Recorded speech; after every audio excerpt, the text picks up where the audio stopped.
हमारे इस एपिसोड में काफी मजा आने वाला है। ये एपिसोड काफी खास रहने वाला है क्योंकि आज हमें काफी कुछ सीखने को मिलेगा और मौसम भी अच्छा हो रहा है, बारिश हो रही है। और आज हमारे साथ इस राइड पर हमारे साथ है डॉक्टर जेपी सैनी जी, जो है कंसल्टेंट गैस्ट्रोएंटेरोलॉजी सुहाना हॉस्पिटल मोहाली में। सर बहुत बहुत स्वागत है आपका। Good morning Sarvesh. Good morning sir, और बहुत बहुत धन्यवाद आपका, आपने हमारे दर्शकों के लिए समय निकाला और हमें आपने आज अपने साथ ड्राइव के लिए मौका दिया। तो हम आपको एक गैस्ट्रोएंटेरोलॉजिस्ट के तौर पर देखते हैं सर। आप पूरे हफ्ते में हर दिन सुबह 9 से शाम 6 तक पेशेंट्स को ट्रीट करते हैं, उनकी प्रॉब्लम्स को समझते हैं, उन्हें नई उम्मीद देते हैं। तो एक डॉक्टर के तौर पर हम आपको जानते हैं, लेकिन आज हमारा इंटरेस्ट आपको एक इंसान के तौर पर जानने में होगा, जो आपकी पर्सनैलिटी के वो एस्पेक्ट्स जो हॉस्पिटल के बाहर होते हैं। तो सबसे पहले मेरा सवाल आपसे यही रहेगा सर कि आपका एक नॉर्मल डे, नॉर्मल रूटीन कैसा दिखता है हॉस्पिटल के बाहर? देखो सर्वेश, नॉर्मल रूटीन एक नॉर्मल इंसान की तरह ही है। सुबह अराउंड 7 o'clock में उठ जाता हूँ, 6:30 7 o'clock। 1 घंटा मेरा एक्सरसाइज का होता है, मे बी 7 to 8। उसके बाद रेडी होके हम अपने हॉस्पिटल के लिए तैयार होते हैं और हॉस्पिटल पहुंच जाते हैं और मरीजों की सेवा करना शुरू कर देते हैं वहाँ जाके। और शाम को क्या करते हैं सर जब हॉस्पिटल से जाने के बाद? शाम को most of the times Sarvesh बच्चों के साथ होता है टाइम। बच्चों के साथ उनका होमवर्क करवाना या उनके साथ खेलना, कुछ अगर कुछ एंटरटेनमेंट के लिए कुछ मूवी या कुछ मैच चल रहा है तो वो देख लेता हूँ मैं, और ऐसे ही शाम बीत जाती है। तो ये तो वो बात हो गई सर कि एक डॉक्टर को भी एक फैमिली ड्यूटीज पूरी तरह से निभानी पड़ती है। बिल्कुल बिल्कुल निभानी पड़ती है। अब मैं आपसे ये जानना चाहूंगा कि एक गैस्ट्रोएंटेरोलॉजिस्ट के तौर पर, एक डॉक्टर के तौर पर आप अपने पेशेंट्स को कई तरह के फूड आइटम से परहेज करने की सलाह देते होंगे, जो कई बार अनहेल्दी होते हैं या उतने फायदेमंद नहीं होते उनके लिए। पर हर किसी का एक फेवरेट फूड तो होता ही है। तो मैं आपसे ये जानना चाहूंगा कि आपका ऐसा कौन सा फेवरेट फूड है जो कहीं ना कहीं आपका गिल्टी प्लेजर है और आप उससे परहेज नहीं कर पाते? ये बहुत अच्छा क्वेश्चन पूछा है सुरेश जी। अगर मैं देखूं तो कौन सा जो फूड है जो मुझे टेम्प्ट करता है खाने के लिए, उसमें से जो सबसे ऊपर आएगा, जिसको मैं भी थोड़ा अनहेल्दी ही मानूंगा, पराठे हैं। अच्छा। तो पराठे मेरी कमजोरी है, पराठों के बिना नहीं रह सकता। पराठे मोस्टली मॉर्निंग में मेरी डाइट में पराठा होता है या संडेज को पराठे होते हैं। आई थिंक ये थोड़ा सा एक अनहेल्दी कंपोनेंट है डाइट में, जो कि मैं कहूँगा कि जिसको अवॉइड किया जा सकता है फॉर बीइंग हेल्दी। पर बिल्कुल सर, पंजाब में रहे और फिर पराठे नहीं खाए तो क्या खाए? बिल्कुल बिल्कुल बिल्कुल। अब मैं आपसे एक आईबीएस के बारे में जानना चाहूंगा सर। आईबीएस यानी कि इरिटेबल बाउल सिंड्रोम आजकल एक काफी कॉमन समस्या बन गई है पेशेंट्स के बीच में और आम जनता के बीच में। तो एक व्यक्ति कैसे ये जान सकता है कि उसका जो अपसेट स्टमक है वो उसकी पिछली पार्टियों का भुगतान नहीं है, जो उसका कोई ओवरडोज नहीं है, कोई नॉर्मल सा अपसेट स्टमक नहीं है, बल्कि एक इरिटेबल बाउल सिंड्रोम का सिम्टम है? सर्वेश, आईबीएस जनरली हम तब लेबल करते हैं पेशेंट को जब पेशेंट को क्रॉनिक सिम्टम्स होते हैं। क्रॉनिक मेरे कहने का मतलब जब पेशेंट को 4 हफ्ते 6 हफ्ते 8 हफ्ते से सिम्टम चल रहे हैं, तभी हम उसको आईबीएस लेबल करते हैं। तो बड़ा इजी है इसको डिफरेंशिएट करना। अगर आपको 2 या 3 दिन या 4 दिन के लिए पेट खराब हो रहा है और आपको लग रहा है कि थोड़ा पेट अपसेट है, आइदर कॉन्स्टिपेशन हो रही है या डायरिया हो रहा है या पेट में हल्का हल्का दर्द हो रहा है, तो अगर ये शॉर्ट लास्टिंग है, मे बी 3-4 डेज है, 5 डेज है, तो ये मोस्टली आपको कुछ खाने पीने से कोई इन्फेक्शन हुई है, तो वो आईबीएस को उसको नहीं लेबल किया जा सकता। हाँ, अगर ये सेम सिम्टम्स आपको मान लो हफ्तों में चल रहे हैं, 3 हफ्ते हो गए या 4 हफ्ते हो गए या 5 हफ्ते हो गए, आपका पेट ठीक ही नहीं हो रहा है, पेट में हल्का हल्का दर्द चले जा रहा है, मोशंस दिन में 3-4 बार 5 बार 6 बार जा रहे हो, तो उसको फिर हम आईबीएस की तरफ सोच सकते हैं। तो सर, एक आम इंसान के लिए जो हमारा ये वीडियो देखेंगे, हमारे दर्शक, उनके लिए मैं आपसे 3 क्विक डिफरेंसेस आप बताइए जिससे वो ये डिफरेंशिएट कर सकते हैं कि ये आईबीएस है या फिर एक अपसेट स्टमक है। 3 छोटे पॉइंट्स में वो क्या देख सकते हैं? देखो, सबसे इम्पोर्टेंट है नंबर ऑफ स्टूल्स। ठीक है। जनरली जब हमें कोई एक्यूट इन्फेक्शन होती है तो स्टूल्स बहुत वाटरी हो जाते हैं और नंबर ऑफ स्टूल्स हो जाते हैं मे बी 8 से 10, 10 से 12, तो इंसान 12-15 बार भी जा सकता है। तो ये इंडिकेटर है पेट खराब होने का, नॉट आईबीएस का। ठीक है। दूसरा, जो मैंने आपको ड्यूरेशन ऑलरेडी बता दिया कि अगर आपके सिम्टम्स शॉर्ट लास्टिंग है फॉर 1 or 2-3 डेज, तो ये इसका मतलब है कि मोस्टली कोई इन्फेक्शन हुई है, आईबीएस नहीं है। और तीसरा होता है एसोसिएटेड सिम्टम्स। अगर आपका वेट लॉस हो रहा है, आपको बोटी के साथ ब्लड आ रहा है, बहुत ज्यादा पेट में दर्द है, तो ये जो सिम्टम्स हैं ये आईबीएस के नहीं होंगे, ये कोई ना कोई और आपको प्रॉब्लम चल रही होगी। तो इन 3-4 चीजों से हम डिफरेंशिएट कर सकते हैं कि सिर्फ आईबीएस है या कोई साथ में और बीमारी भी आपको चल रही है। ठीक है। और बारिश का भी मौसम आ गया, हमने देखा है कि बारिश के मौसम में कई बार बीमारियां बढ़ जाती हैं, बीमारियों का खतरा बढ़ जाता है। एक गैस्ट्रोएंटेरोलॉजिस्ट के तौर पर आपने जो पेशेंट्स को देखा है, आप हर दिन कई पेशेंट्स को देखते हैं, तो आजकल ऐसी कौन सी प्रॉब्लम है जो पेशेंट्स में बहुत ज्यादा कॉमन हो गई है, पर कई बार किसी हेसिटेंसी के चलते या लोग ज्यादा हेसिटेंट हो जाते हैं और उसका चेकअप कराने के लिए नहीं आ पाते? हाँ, अगर जो आपने बहुत अच्छा क्वेश्चन पूछा है सर्वेश, अगर हम हेजिटेंसी की बात करें तो उसमें से एक डिजीज है जो कि हमारे नॉर्थ इंडिया में काफी प्रेवलेंट है, जिसको अल्सरेटिव कोलाइटिस बोलते हैं, जिसको हम जिसमें पेट में अल्सर बन जाते हैं, छाले बन जाते हैं। इसमें पेशेंट जनरली प्रेजेंट करते हैं हमारे पास, पेट में दर्द है, वेट लॉस है, स्टूल के साथ म्यूकस आ रहा है या ब्लड आ रहा है। और जनरली ये पेशेंट्स जब हमारे पास आते हैं एज ए गैस्ट्रोएंटेरोलॉजिस्ट, तो ये ऑलरेडी 2-3 साल से सफर कर चुके होते हैं, क्योंकि ब्लड आ रहा है थोड़ा बहुत, लोग सोचते हैं बवासीर की प्रॉब्लम है या कोई और इशू है, बताते नहीं है। स्पेशली यंग लड़कियां नहीं बताती हैं घर वालों को कि ब्लड आ रहा है, यंग लड़के नहीं बताते हैं कि ब्लड आ रहा है। तो ये लोग काफी देर तक जूझते रहते हैं इस प्रॉब्लम से, वेट लॉस होता रहता है, न्यूट्रिशनली दे वीक हो जाते हैं, एचबी कम हो जाता है, एनीमिया हो जाता है। तो ये सारी सिम्टम्स जो हैं वो जब एडवांस स्टेज में चले जाते हैं लोगों को, तब जाके वो जो यंग अडल्ट्स हैं वो जाके बताते हैं, पेरेंट्स को बताते हैं, या ओल्ड एज के जो लोग हैं वो भी डॉक्टर के पास सहायता के लिए आते हैं। तो ये एक इम्पॉर्टेंट डिजीज है जिसके लिए मैं लोगों को अवेयर करना चाहूंगा, अल्सरेटिव कोलाइटिस। अगर किसी को भी मोशन के साथ ब्लड आ रहा है लगातार में भी हफ्ता, 2 हफ्ते, 3 हफ्ते, पेट में क्रैम्प्स हो रहे हैं, तो वो जरूर एक बार एज ए गैस्ट्रोएंटेरोलॉजिस्ट को दिखाए, ताकि हम इस डिजीज को, जो कि ट्रीटेबल है, क्यूरेबल तो नहीं बोलूंगा बट ट्रीटेबल बोलूंगा, जिसको हम इजीली ट्रीट कर सकते हैं और पेशेंट्स को न्यूट्रिशनली वीक होने से बचा सकते हैं। जी। तो इसके लिए जरूरी है कि अगर ऐसे सिम्टम्स आए तो पेशेंट्स उसे लंबे समय तक डिले ना करें। लंबे समय तक डिले ना करें, बिल्कुल बिल्कुल सही बोला आपने। आजकल सर हमने देखा है कि आईबीएस के अलावा फैटी लिवर डिजीज एक ऐसी बहुत ही कॉमन समस्या बन गई है जो लगभग हर दूसरे तीसरे इंसान में ये प्रॉब्लम आजकल देखी जा रही है। तो लीवर से रिलेटेड और भी काफी सारी समस्याएं हैं जो पेशेंट्स को आजकल आ रही हैं। तो सर ऐसी कौन सी वो हैबिट्स हैं जो लोग अनजाने में ही रोज फॉलो करते हैं और उन्हें पता नहीं चलता, पर उनके लीवर पर वो रोज असर डालती रहती है, बुरा असर डालती रहती है और उसे हार्म करती रहती है? सर्वेश, बहुत इंपॉर्टेंट टॉपिक शुरू किया आपने। देखो, फैटी लिवर एक बहुत ही कॉमन डिजीज है। कॉमन, इतना कॉमन है कि अगर मेरी ओपीडी में 100 पेशेंट आ रहे हैं तो उसमें 70 to 80% पेशेंट्स को फैटी लिवर है। बट हमें वो देखना है कि हमें उसमें ट्रीटमेंट कब स्टार्ट करना है और पेशेंट को कब जागरूक करना है कि क्या है। तो अल्ट्रासाउंड में मोस्टली लोगों का फैटी लिवर आ जाता है, that is not an issue. But अगर वो लिवर फंक्शन टेस्ट भी उनके डिस्टर्ब हो रहे हैं और उनको उसके रिलेटेड सिम्टम्स भी आ रहे हैं, सिम्टम है कि राइट साइड में हल्का हल्का पेन हो रहा है, उनको डाइजेशन में प्रॉब्लम आ रही है, ब्लोटिंग रह रही है, पेट में भारीपन हो रहा है, या एडवांस स्टेज में जैसे हम टेस्ट करते हैं तो ओटीपीटी लिवर के जो एंजाइम्स होते हैं वो बढ़ने शुरू हो गए हैं, जॉन्डिस आना शुरू हो गया है। अगर ऐसे कोई भी सिम्टम आ रहे हैं तो फैटी लिवर को हल्के में नहीं लेना चाहिए हमें, और इसका प्रॉपरली ट्रीटमेंट कराना चाहिए और किसी स्पेशलिस्ट को दिखाना चाहिए। दूसरा जो आपका क्वेश्चन था कि हाँ, कौन सी जो हमारी डेली रूटीन की एक्टिविटीज हैं जो हमें लिवर को खराब करती हैं, उसमें सबसे इम्पोर्टेंट मैं आपको ये बताऊंगा कि सबसे इम्पोर्टेंट अगर एक एक्टिविटी में अगर बोलना चाहूँ तो उसमें है हमारी लैक ऑफ एक्सरसाइज। जो हम एक्सरसाइज नहीं करते हैं उसकी वजह से ये सारी जो बीमारियां आपने नाम लिया था अभी, ब्लड प्रेशर है, शुगर है, ओबेसिटी है, फैटी लिवर है, ये कहीं ना कहीं हमारी ओवरवेट होने से या लैक ऑफ एक्सरसाइज से ही इनका जन्म होता है। और ये सारी एज ए ग्रुप आती हैं हमेशा। एक बीमारी कई बार नहीं आती है, अगर शुगर आ रही है साथ में फैटी लिवर भी आएगा, आपको ब्लड प्रेशर भी आ जाएगा, कार्डियक प्रॉब्लम्स भी आ सकती हैं। तो ये सारे एज ए ग्रुप, इसको एज मेटाबॉलिक सिंड्रोम बोलते हैं। तो अगर हमारा वेट हम अपना कंट्रोल में रखते हैं, शुगरी चीजों को अवॉइड करते हैं, फ्राइड चीजों को अवॉइड करते हैं, तो ये जो है हम इन सब बीमारियों से कलेक्टिवली बच सकते हैं। तो नियमित रूप से एक्सरसाइजेस करना बहुत इम्पोर्टेंट है।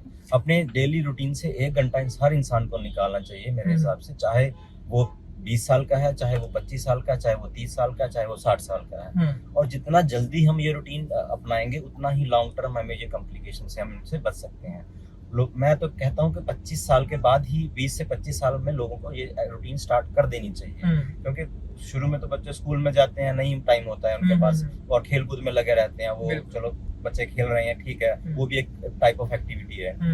बट जब हम जॉब में चले जाते हैं, फिर हम डेली रूटीन क्रिकेट ये वो खेलना बंद कर देते हैं, तो उस टाइम से हमें अपनी एक घंटा हमें डेली अपनी रूटीन से निकाल के एक्सरसाइज जरूर करनी चाहिए, जो कि हमें लॉन्ग टर्म काफी फायदा करेगी आने वाली लाइफ में। तो हर इंसान को एक्सरसाइजेस को अपने डेली शेड्यूल में बिल्कुल शामिल करना चाहिए। बिल्कुल सर, मुझे उम्मीद है कि हमारे जो दर्शक होंगे वो आपकी इस सलाह को मानेंगे और अपने नियमित दिनचर्या से थोड़ा समय एक्सरसाइजेस के लिए जरूर निकालेंगे। बिल्कुल। अब सर मैं थोड़ा आपसे एक पर्सनल सवाल पूछना चाहूंगा। Are you a tech geek और नेचर लवर, कि अगर आपके पास खाली समय हो और आपके पास ऑप्शन हो तो आप अपने स्मार्टफोन या टैब या फिर टेलीविजन के सामने समय गुजारना पसंद करते हैं या फिर किसी एक नेचर गेटअवे पे? देखो सर्वेश, आज के दौर में स्मार्टफोन से तो कोई नहीं बच सकता। बिल्कुल। हाँ, बट अगर मेरे पास फ्री टाइम है और मैं कहीं बिजी नहीं हूँ तो I am a nature lover. तो मैं चाहता हूँ कि कहीं फ्री बैठूं नेचर के बीच में और कुछ ना करूं और अपना टाइम एंजॉय करूं और नेचर को ऑब्जर्व करूं। बिल्कुल। अब जब सर टेक्नोलॉजी की बात चल निकली है तो हमने देखा है कि रिसेंट टाइम्स में टेक्नोलॉजिकल एडवांसमेंट्स काफी सारी हुई है मेडिकल फील्ड में, और हेल्थ केयर को पूरी तरह से अगर मैं कहूँ कि टेक्नोलॉजी ने ट्रांसफॉर्म कर दिया है तो वो मेरे ख्याल से गलत नहीं होगा। गैस्ट्रोएंटेरोलॉजी के फील्ड में मैं आपसे जानना चाहूंगा कि ऐसी कौन सी टेक्नोलॉजिकल एडवांसमेंट है जिसने आपकी बहुत मदद की है, काफी सारे कॉम्प्लेक्स केसेस को आप ट्रीट करते हैं, तो ऐसी कोई एडवांसमेंट जिसके बारे में आप चाहेंगे कि लोगों को पता हो और जो आजकल एक डॉक्टर के तौर पर आपकी काफी मदद कर रही है लोगों को ट्रीट करने में? सर्वेश, टेक्नोलॉजी ने हर फील्ड को चेंज किया है, नॉट ओनली मेडिकल फील्ड, हर जगह पे टेक्नोलॉजी जो है लोगों की लाइफ को इजी कर रही है, और टेक्नोलॉजी ने हमारी एज ए गैस्ट्रोएंटेरोलॉजी हमारी लाइफ को भी काफी इजी कर दिया है। काफी चीजें आ गई हैं अभी, जैसे मैं अगर बताऊं तो एंडोस्कोपी अगर देख लो, पहले एंडोस्कोपी एक नॉर्मल प्रोसीजर होता था, अब एंडोस्कोपी में काफी एडवांसमेंट आ गई है, जिसमें से एक एडवांसमेंट है एंडोस्कोपिक अल्ट्रासाउंड। एक अल्ट्रासाउंड हम अगर बाहर से करते हैं तो एंडोस्कोपिक अल्ट्रासाउंड में हम सर्वेश अंदर जाके इंसान की बॉडी के अंदर जाके अल्ट्रासाउंड कर सकते हैं, जिसमें हम अंदर की चीजें बहुत जो छोटी छोटी चीजें कई बार बाहर के अल्ट्रासाउंड में मिस हो जाती हैं या हम नहीं देख पाते, छोटी बीमारियों को नहीं ढूंढ पाते, उनको देख सकते हैं। और अंदर से ही अगर हमें कोई सपोज अगर कोई बायोप्सी लेनी है या अंदर कुछ प्रोसीजर करना है तो वो हम एंडोस्कोपिक अल्ट्रासाउंड के जरिए कर सकते हैं। एंडोस्कोप भी बहुत अल्ट्रा थिन एंडोस्कोप आ गए हैं, जो पहले normally endoscope 12 mm 10 mm 11 mm के होते थे, अभी 6-7 mm के एक पेंसिल होती है, एक पेंसिल की साइज की मोटाई के अब अल्ट्रा एंडोस्कोप्स आ गए हैं, जिससे पेशेंट की कंफर्ट बढ़ गई है। इवन हम बच्चों में भी वो एंडोस्कोपीज कर सकते हैं, तो ये काफी कुछ एडवांसमेंट्स आ गई हैं। इस एडवांसमेंट के चलते मैं भी आपको 1-2 केस बताना चाहूंगा, हमने रिसेंटली किए थे जी। एंडोस्कोपिक अल्ट्रासाउंड के जरिए हमने अभी एक गैस्ट्रिक बाईपास किया था। अच्छा। जो कि नॉर्मली हम या तो लेप्रोस्कोपी के लिए करते हैं या पेट को खोल के किया जाता है। लेप्रोस्कोपी में भी पेट में छेद किए जाते हैं, तो उसके दौरान तो हमने बिना किसी इंसिजन के हमने अंदर से ही एंडोस्कोपिक अल्ट्रासाउंड के जरिए एक गैस्ट्रोजेजोनोस्टमी प्रोसीजर होता है, वो भी लास्ट वीक किया था, और जिसमें पेशेंट बिल्कुल कंफर्टेबल है, कोई बाहर कोई स्टिच नहीं है, और पेशेंट नेक्स्ट डे आराम से अपना खाना शुरू कर सकता है। एक और प्रोसीजर, जैसे छोटे छोटे ट्यूमर्स होते हैं बॉडी के अंदर, अभी हमने एक स्मॉल इंटेस्टाइन से अराउंड 2 सेंटीमीटर का ट्यूमर निकाला है, जो वो भी हमने एंडोस्कोपिकली उसको एक्सरसाइज किया है, और ऐसी काफी एडवांसमेंट आ गई है जिससे हम पेशेंट को हेल्प कर सकते हैं, पेशेंट को एक मेजर सर्जरी से बचा सकते हैं।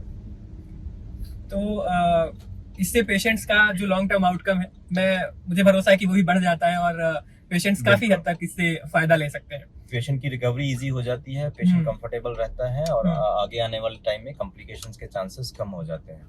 बिल्कुल। तो आज के दौर में एक डॉक्टर और एक पेशेंट दोनों की ही टेक्नोलॉजी बहुत ही अच्छी दोस्त बनकर उभरी है। बिल्कुल। सर, आपसे कई पेशेंट्स ने ये पूछा होगा, और शायद इस सवाल के बाद आपका मन करे कि आप मुझे गाड़ी से उतार दे और निकल जाए, पर फिर भी मैं अपने दर्शकों के लिए आपसे पूछना चाहूंगा कि कई बार कुछ पेशेंट्स ने आपसे पूछा होगा, कई बार वो नहीं भी पूछ पाते होंगे हेसिटेंट होने के कारण। हमने देखा है कि लोग बोलते हैं कि यार अल्कोहल वैसे तो खराब होता है शराब पीना, पर अगर एक सेफ लिमिट में करो तो सब ठीक है। तो मैं आपसे ये जानना चाहूंगा कि क्या ऐसी कोई सेफ लिमिट होती है जिसमें अल्कोहल कंजम्पशन किया जाए तो वो शरीर को नुकसान नहीं पहुंचाता है? सर्वेश, अल्कोहल की अगर आप बात कर रहे हो तो अल्कोहल पंजाब में अगर हम अपने एरिया में देखें तो बहुत सारे पेशेंट हैं, यंग लड़के हैं जो कि मेरे पास आते हैं अल्कोहलिक लिवर डिजीज के साथ। तो वो एक बहुत ही प्रेवलेंट डिजीज है हमारे स्पेशली नॉर्थ इंडिया में, अल्कोहलिक लिवर डिजीज। तो अगर सेफ लिमिट की बात करें तो देखो कोई भी लिमिट सेफ नहीं है सर्वेश अल्कोहल की। अगर हम लिवर के लिए सोचते हैं, बट अल्कोहल बाकी ऑर्गन्स पे भी कहीं ना कहीं इसका साइड इफेक्ट होता है। पेट में साइड इफेक्ट हो सकता है, हार्ट पे साइड इफेक्ट हो सकता है, ब्रेन पे हो सकता है, कुछ पेट की बीमारियां भी अल्कोहल से उत्पन्न हो सकती हैं। तो ये कोई भी लिमिट ऐसे सेफ नहीं है। बट अगर फिर भी आप मुझे लिवर के और उस पे पूछो कि हाँ कौन सी कितनी की लिमिट सेफ है हमारे लिवर के लिए, तो जनरली हम इसको 2 पैक्स बोलते हैं। 2 पैक्स मतलब 30 ml के 2 पैक है। उसमें रफली 12 ग्राम ऑफ अल्कोहल होता है। 30 अगर हम उसमें ग्राम में उसको कैलकुलेट करते हैं, क्योंकि परसेंटेज होती है अल्कोहल, बिल्कुल। तो अगर हम ग्राम में कैलकुलेट करते हैं 12 gram is equal to 30 ml of whisky. तो वो अगर हम देखते हैं तो 2 PACS per day are allowed. हाँ, उसमें ये नहीं है कि आप बिंज ड्रिंकिंग करो। ऐसे लोग सोचेंगे मैं 6 दिन नहीं पीऊंगा और 7वें दिन जाके सारा का सारा अपना कोटा पूरा कर लूं पूरे हफ्ते का, तो वो भी गलत है, वो भी लिवर के लिए सेफ नहीं है। So may be up to 1 or 2 drinks per day, और हफ्ते में अगर आप वीकली ड्रिंक करते हो तो 3 to 4 पैक्स पर वीक, इतना का आप सेफली आप ले सकते हो, इसमें प्रॉब्लम नहीं आएगी आपको जी। पर सबसे बेहतर ऑप्शन अगर मरीज अपना लिवर सही रखना चाहते हैं तो यही है कि वो अवॉइड ही करें। बिल्कुल, इसको अवॉइड करें। ये कहीं ना कहीं लिवर के लिए नहीं सारी बॉडी के लिए इसके साइड इफेक्ट हमारी पूरी बॉडी पे इस पे आते हैं। बिल्कुल सर, कई बार यंगस्टर्स ये बोलते दिख जाते हैं। जब हम कॉलेज में थे तो वहाँ काफी सारे लोग ऐसे होते थे जो बोलते थे कि अरे भाई हम तो बियर पीते हैं और बियर अल्कोहल नहीं होती। या फिर कई सारे लोग ऐसे होते हैं जिन्हें नहीं, वो और भी हैं, उसमें वाइन वाले भी हैं, उसमें वोडका वाले भी हैं, बहुत सारे। हाँ, चलिए मैं आपको आंसर देता हूँ। तो वही कि अब जैसा हम जानते हैं कि अल्कोहल शरीर को नुकसान तो करता ही है, पर जो लोग इस आदत से जिनको नहीं इसकी आदत होती है, वो अलग अलग तरीके के बहाने ढूंढ ही लेते हैं कि यार ये अल्कोहल इसमें परसेंटेज कम होता है। फॉर एग्जाम्पल कि कोई बोलता है कि कुछ टाइप्स ऑफ अल्कोहल जैसे वोडका हो गया, वो कुछ सर्टेन टाइप्स ऑफ अल्कोहल जैसे विस्की या रम से कम नुकसानदेह होते हैं। तो इस बात में कहाँ तक सच्चाई है सर? देखो, इसमें ना 2 चीजें मैटर करती हैं सर्वेश। एक होता है इम्प्योरिटीज। अगर अल्कोहल में बहुत ज्यादा इम्प्योरिटीज हैं, जो चीपर अल्कोहल्स होती हैं, जो चीपर तो नहीं बोलूंगा, जिसमें इम्प्योरिटीज मिली हुई होती हैं, तो उसमें वो आपके लिए वो क्रैम्प्स करेंगी, आपको पेट को डिस्टर्ब करेंगी। एक तो ये फैक्टर रहता है इसमें। अगर इम्प्योरिटीज कम है तो वो थोड़ा सा आपके लिए बेटर रहता है। दूसरा मैटर करता है क्वांटिटी पे। देखो, अगर आप वाइन ले रहे हो या बियर ले रहे हो या कोई भी क्वांटिटी में ले रहे हो, तो उसको आपको परसेंटेज कैलकुलेट करनी पड़ेगी। जैसे मैंने आपको बताया था कि 6% है, 10% है, 20% है, 40% है। तो आपको क्वांटिटी, तो अगर आप 30 ग्राम अल्कोहल से पर डे ज्यादा ले रहे हो, यानी हो 25 to 30 ग्राम से अगर आपकी क्वांटिटी बढ़ रही है, तो कहीं ना कहीं वो आपको डैमेज जरूर करेगी, चाहे वो कोई से भी फॉर्म हो अल्कोहल की। तो हमने ये देखा है कि कोई भी कैलकुलेट, तो जैसा आपने डॉक्टर साहब बताया, काफी डिटेल में आपने एक्सप्लेन किया, तो कोई इन जनरल कैलकुलेट नहीं ही करता है। तो दर्शकों, ये आपके लिए है ये इंफॉर्मेशन कि अगर हो सके तो आप अल्कोहल को अवॉइड ही करें, क्योंकि वो किसी न किसी तरह से अगर आपके सिस्टम में जाएगा तो वो नुकसान ही कर सकता है जी। अब हम थोड़े से अपने फन सेगमेंट की ओर बढ़ेंगे डॉक्टर साहब, और उसमें मेरा आपसे पहला सवाल ये है कि आपको ट्रू या फॉल्स बताना है। हमें अपने सोर्सेज से पता चला है कि पहले जब आपने गैस्ट्रोएंटरोलॉजी नहीं की थी, आप एक स्टूडेंट थे, तो उस समय आपकी काफी सारी चीजें, काफी सारे फूड आइटम्स थे, आप काफी सारे खाने को खाना पसंद करते थे, अलग अलग टाइप के। लेकिन जब से आपने MBBS किया और आपने स्पेशलिटी गैस्ट्रोएंटरोलॉजी में कर ली, उसके बाद अब आप कभी भी पार्टीज में जाते हैं तो आपका जो ध्यान है वो प्लेट पर गए खाने पर नहीं, खाने की न्यूट्रिशनल वैल्यू पर हो जाता है। तो ये ट्रू है या फॉल्स है? देखो सर्वेश, ये काफी हद तक ट्रू है। देखो, जब भी एज ए डॉक्टर हम देखते हैं चीजों को, तो उसमें न्यूट्रिशन वैल्यू तो जरूर देखी जाती है, बट उसके साथ साथ हाइजीन देखना भी बहुत जरूरी है। तो आप मानोगे नहीं, मैं पहले स्कूल टाइम पे गोलगप्पे या पानी पूरी पसंद करता था, बट अब मुझे ये टेस्ट किए हुए 10 साल हो गए हैं ऑलमोस्ट। 10 साल से मैंने ये चीजें नहीं टेस्ट करी हैं, ऐसी जो ये चीजें हैं। हाँ, कभी कभी होता है, कहीं गए हो आप, कहीं पार्टी में हो, तो आप टेस्ट कर सकते हो, but most of the times मैं इन चीज़ों को, अनहेल्दी चीज़ों को अवॉइड करता हूँ। और यस, न्यूट्रिशन वैल्यू तो ऑब्वियसली देखी जाती है, प्लेट में क्या खा रहे हो क्या नहीं खा रहे हो, क्योंकि आपके बैक ऑफ द माइंड आपके चलता रहता है कि ये आपके लिए हेल्दी है नहीं हेल्दी है, तो कहीं ना कहीं वो चीजें आपका माइंड और आपका हार्ट दोनों का एक कॉन्फ्लिक्ट तो चलता रहता है। और हार्ट बोलता है कि खाना चाहिए, माइंड बोलता है कि इससे दूर ही रहना अच्छा है। Yes yes. अगली मेरा जो सवाल है सर अगला, उस पे हम बैन और ब्लेस का एक गेम होता है वो खेलेंगे। मैं आपको कुछ प्रैक्टिसेस जो आजकल काफी प्रेवलेंट है, काफी ट्रेंड में है, उनका नाम बताऊंगा और आपको मुझे ये बताना है कि एक अच्छी गट के लिए, एक गट हेल्थ को बेटर करने के लिए उन हैबिट्स को आप एज अ डॉक्टर बैन करना चाहेंगे या फिर ब्लेस करना चाहेंगे कि हाँ आप ये एक्टिविटीज कर सकते हैं। तो पहला है इंटरमिटेंट फास्टिंग। देखो सर्वेश, इंटरमिटेंट फास्टिंग एक बहुत ही कंट्रोवर्शियल सा वो है साइंटिफिक, अगर हम देखें तो इसका लॉजिक। बट अगर आप मुझसे पूछो कि कौन सी एक अगर आपको एक ऑप्शन दी जाए कि कौन सी आप इंटरमिटेंट फास्टिंग करना चाहते हो, तो उसमें जो हफ्ते में एक दिन अगर आप फास्ट रख सकते हो और 6 दिन आप नॉर्मल डाइट ले लो, वो थोड़ा सा फिर भी एक अच्छा है। वैसे मैं इसके अगेंस्ट हूँ इंटरमिटेंट फास्टिंग के। आप डेली अपना रूटीन में डाइट लो, कम क्वांटिटी कम रखो, हेल्दी डाइट रखो, आप हेल्दी रहोगे हमेशा। अगर इंटरमिटेंट फास्टिंग करनी है किसी को, तो I think once a week वाला कंसेप्ट जो हमारे पुराने पूर्वज भी करते थे, हफ्ते में एक दिन सोमवार या थर्सडे का व्रत रखते थे जी, तो वो एक अच्छा ऑप्शन है। बाकी रेदर देन गोइंग फॉर जैसे 16 आवर्स, कुछ लोग फास्ट करते हैं, 18 आवर्स फास्ट करते हैं, या 2 दिन फास्ट करते हैं, 2 दिन नहीं खाते हैं, 2 दिन खाते हैं, वो जो कंसेप्ट है वो साइंटिफिकली बहुत ज्यादा और हमारी गट हेल्थ के लिए बहुत ज्यादा अच्छा नहीं, मैं मानूंगा उसको। अगला है सर कीटो डाइट। काफी सारे लोग कीटो डाइट को फॉलो करते हैं, तो इस बारे में आपका क्या कहना है? मैं कीटो डाइट के फेवर में नहीं हूँ और मैं इसको एंडोर्स नहीं करता हूँ। तो जी दर्शकों को ये कोशिश करनी चाहिए कि वो अपने वेट के हिसाब से बैलेंस डाइट ले। बैलेंस डाइट का मतलब है हमारी जो प्लेट है उसमें कार्ब्स भी होने चाहिए, कार्बोहाइड्रेट्स होने चाहिए, प्रोटीन भी होने चाहिए, फैट भी इक्वल क्वांटिटी में होना चाहिए, रफेज भी होना चाहिए। ये चारों चीजें जो फाइबर जिसको हम बोलते हैं, तो ये चारों चीजें हमारी डाइट में होनी चाहिए, जरूरी हैं। देखो, इसी को एक बैलेंस डाइट या न्यूट्रिटिव वैल्यू जो है उसको माना जाता है। और अगर हम इससे छेड़छाड़ करते हैं तो कहीं ना कहीं उसके साइड इफेक्ट हमारी बॉडी पे जरूर आते हैं, अगर हम उसको लॉन्ग टर्म फॉलो करते हैं। हाँ, 2 दिन 4 दिन से कोई फर्क नहीं पड़ेगा, बट अगर हम 6 महीने साल ऐसी डाइट पे रहते हैं तो कहीं ना कहीं वो हमारी के बॉडी को बैलेंस को बिगाड़ेगी।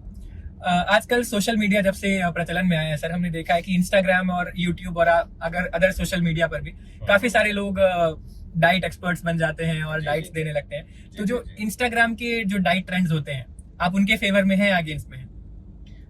देखो सर, आज के टाइम पे ना हर कोई अपना ये गाइडेंस देने के लिए तैयार है सोशल मीडिया पे, बिल्कुल। बट आप एक प्रॉपर सोर्स से एक जहाँ से आपको लगता है कि सही इन्फॉर्मेशन मिल रही है, वहाँ से इन्फॉर्मेशन आप लेके, और बहुत सारी आजकल बुक्स अवेलेबल हैं या बहुत सारे अच्छे सोर्स ऑफ इंटरनेट अवेलेबल हैं जहाँ से आप देख सकते हो कि न्यूट्रिटिव वैल्यू क्या है, एक बैलेंस डाइट क्या है, जिसको आप आराम से फॉलो कर सकते हो। बट ओवरऑल अगर आप मुझसे पूछो तो आपको कैलोरी कट डाउन करने की जरूरत है। लोग मुझसे पूछते हैं कि क्या खाएं जिससे पतले हो जाएं। मैं कहता हूँ कि ये पूछो कि क्या ना खाएं जिससे पतले हो जाए, कि कम खाने से पतले होगे, खाने से पतले नहीं होता कोई भी। तो इसलिए आपको अपनी डाइट से कैलोरी कट डाउन करनी है, rather than changing the calories, ये खा लो वो खा लो, अवाकाडो खा लो, ये। बट आपको अपनी कैलोरीज को कट करना पड़ेगा, तभी आप जो है अपना एक बैलेंस्ड जो वेट है उसको मेंटेन कर पाओगे। ठीक है। इसके अलावा सर कई बार सोशल मीडिया पर कुछ पॉजिटिव थोड़े ट्रेंड्स भी आ जाते हैं। जैसे मैंने एक ट्रेंड देखा था सोशल मीडिया पर कि वो गैलन वाटर चैलेंज जैसा कुछ कर रहे थे कि दिन में एक specific amount of water intake आपका होना चाहिए। तो ऐसे ट्रेंड्स पर आपका क्या कहना है? देखो, जो नॉर्मली गैलन ऑलमोस्ट 3.8 लीटर होता है पानी। तो मैं तो अपने पेशेंट को वैसे ही रिकमेंड करता हूँ कि ऑलमोस्ट 3 लीटर के आसपास आप पानी का इंटेक आप डेली रखो। ठीक है, 3 लीटर तो पानी लेना ही चाहिए। बहुत ज्यादा पानी लेना जो है सर्वेश हमारी बॉडी के लिए हेल्पफुल नहीं है, क्योंकि हमारी बॉडी में कुछ इलेक्ट्रोलाइट्स होते हैं जैसे सोडियम, पोटेशियम, तो वो उनका इम्बैलेंस हो जाता है। अगर आप ज्यादा पानी डालोगे तो हाइपोनेट्रीमिया, सोडियम की कमी हो जाएगी या पोटेशियम की कमी हो जाएगी। उनसे आपको मसल क्रैम्प हो सकते हैं, फटीग रह सकती है, आपकी दिनचर्या अच्छी नहीं गुजरेगी। तो वो चीजें कहीं ना कहीं वो हमें अफेक्ट करेंगी। और ब्लैक कॉफी के बारे में आपका क्या कहना है? देखो, ब्लैक कॉफी बहुत अच्छी चीज है वैसे, जिन लोगों को गैस्ट्रिक सिम्टम नहीं करती है, जिन लोगों को जीआरडी की प्रॉब्लम है, रिफ्लक्स की प्रॉब्लम है या गैस्ट्राइटिस की प्रॉब्लम है, उनके लिए कॉफी बहुत अच्छी चीज नहीं है। तो मैं उन पेशेंट्स को अवॉइड करने के लिए बोलता हूँ। हाँ, अगर बाकी इसके एंगल देखें, लिवर के लिए देखें या बाकी हमारे ब्रेन के लिए या हार्ट के लिए, तो इसमें इसके काफी यूजफुल इफेक्ट भी हैं, तो हमें उसमें कोई प्रॉब्लम नहीं आनी चाहिए। एक क्वेश्चन मेरा रहेगा सर, अगर आप कभी अपनी ऑटोबायोग्राफी लिखें जी तो आप उसका टाइटल क्या देंगे? ये बड़ा ट्रिकी सा क्वेश्चन है। देखो, अगर मैं अपनी ऑटोबायोग्राफी लिखूंगा या कोई भी लिखेगा तो उसका टाइटल मैं तो गट हेल्थ को ही दूंगा, how to keep your gut healthy. बिल्कुल, ठीक तो है। ये आपके तो उसमें क्या है कि हमें ओवरऑल चीजें जो है गट हेल्थ को इम्प्रूव करने के लिए सारा जो एक कॉन्सेप्ट है, हमारी जो डेली दिनचर्या है, सारा कैसे हम कर सकते हैं, क्या क्या चीजों को फॉलो कर सकते हैं, क्या क्या चीजें अवॉइड कर सकते हैं, वो मैं इंक्लूड करना चाहूंगा। और ये बिल्कुल आपके पूरे व्यक्तित्व को भी अच्छी तरह से कंबाइन करेगी ये किताब से। तो थैंक यू। हम वेट करेंगे कि आप ऑटोबायोग्राफी लिखें और हम उसके पहले बार बार और साइंड कॉपीज हमारे पास आए, ऐसी आशा रहेगी। Thank you Sarvesh. एक जो हमारा लास्ट सेगमेंट है सर, उस पे हम ऐसा खेलेंगे मैच मेड इन हेवन और हेल। ये दोनों चीजें, मैं आपको दो चीजों के नाम बताऊंगा और आप मुझे बताएंगे कि वो एक दूसरे के साथ अच्छे से जाती हैं या फिर नहीं, उन्हें साथ में कंज्यूम करना चाहिए या नहीं जी। तो पहला है milk and citrus fruits. No, देखो मिल्क जो है सिट्रस फ्रूट्स के साथ जनरली वो कर्डल कर जाता है, कहते हैं कि जम जाता है ना, तो उसकी न्यूट्रिटिव वैल्यू जो है वो सिट्रस फ्रूट के साथ कम हो जाएगी। So I will say no to it. दूसरा है सर अल्कोहल एंड लेमन, कि कई लोग होते हैं कि भाई ये हम नींबू का भी यूज कर रहे हैं साथ में, तो ये हमें या तो नुकसान कम करेगा या हैंगओवर कम देगा, तो इस बारे में आपका क्या कहना है? अल्कोहल के लिए तो मैंने पहले ही आपको नो बोल दिया है जी। तो इसमें कॉम्बिनेशन डालने का कोई फायदा नहीं होगा जी, क्योंकि उसकी जो हार्मफुल इफेक्ट्स है वो कम नहीं होंगे। हाँ, बट आपका वो गैस्ट्राइटिस और ये आपके जलन जरूर बढ़ जाएगी अगली मॉर्निंग, अगर आपने लेमन और अल्कोहल को कंबाइन किया तो आपको पेट दर्द होने के चांसेस जरूर बढ़ जाएंगे next morning. Fish and dairy products, इसके लिए भी मैं नो बोलूंगा क्योंकि दोनों, देखो दोनों एक हाई सोर्स ऑफ प्रोटीन है हमारे लिए, मिल्क भी और फिश भी। तो कहीं ना कहीं जब हम दोनों चीजों का सेवन एक साथ करेंगे तो हमारी गट कंफ्यूज हो जाएगी कि कौन सा प्रोटीन पहले अब्सॉर्ब करना है ना, मिल्क प्रोटीन पहले अब्सॉर्ब करना है, फिश प्रोटीन। तो कहीं ना कहीं वो दोनों का न्यूट्रिशन जो है वो बॉडी पूरी तरह उसको निकाल नहीं पाएगी दोनों को। ठीक है, तो आई थिंक दोनों को थोड़ा गैप देके हम ले सकते हैं, बट दोनों को एक साथ लेना it's not a good concept. Melons and water, सारे आप गलत कॉम्बिनेशन लेके आए हो। ये भी एक अच्छा कॉम्बिनेशन नहीं है, इसलिए क्योंकि देखो मेलन और वाटरमेलन जो है they contain 90% of water content है उनका। तो अगर हम ज्यादा पानी भी पी लेंगे, वाटरमेलन भी ले लेंगे, तो कहीं ना कहीं हम ओवरहाइड्रेट हो जाएंगे, ब्लोटिंग हो जाएगी, पेट भारी हो जाएगा, इंडाइजेशन की फीलिंग रहेगी, या आपको सारा दिन आपका पेट से डिस्कम्फर्ट में रहोगे। So it's not a good combination. जी, आपने कहा सर कि मैं सारे बुरे कॉम्बिनेशन ही लेकर आया हूँ, पर ये आखिरी सवाल मेरा, और मुझे लगता है कि ये एक अच्छा कॉम्बिनेशन है। हमने आपके बारे में हम जानते हैं कि you are a man of few words, आप बातें कम करते हैं लेकिन बात पते की करते हैं हमेशा। तो डॉक्टर जेपी एंड इंटरव्यूज, ये कैसा कॉम्बिनेशन है? ये भी अच्छा कॉम्बिनेशन नहीं है। नहीं, देखो एज ए डॉक्टर हम एक हमारा प्रोफेशनल वो होता है कि हमें पेशेंट के साथ डील करना है। अभी ये जो रीसेंट कॉन्सेप्ट है इंटरव्यूज का, ये है सोशल मीडिया, तो वो आप कह रहे हो तो कैमरा शाई होते हैं कुछ लोग, तो मैं कैमरा शाई हूँ, मैं बहुत ज्यादा कैमरे के आगे बोल नहीं सकता या अपने आप को एक्सप्रेस नहीं कर सकता। तो ये भी लास्ट का भी ये भी अच्छा कॉम्बिनेशन है। बिल्कुल सर, लेकिन हमारे दर्शकों के हिसाब से ये कॉम्बिनेशन मुझे पता है कि बहुत अच्छा रहेगा। और thank you so much sir, आपने हमें समय दिया और आपने हमें काफी सारी इंफॉर्मेशन दी हमारे दर्शकों को। मुझे उम्मीद है कि आज के इस एपिसोड से काफी कुछ सीखने को मिला होगा। तो thank you so much sir. Thank you ji, thank you.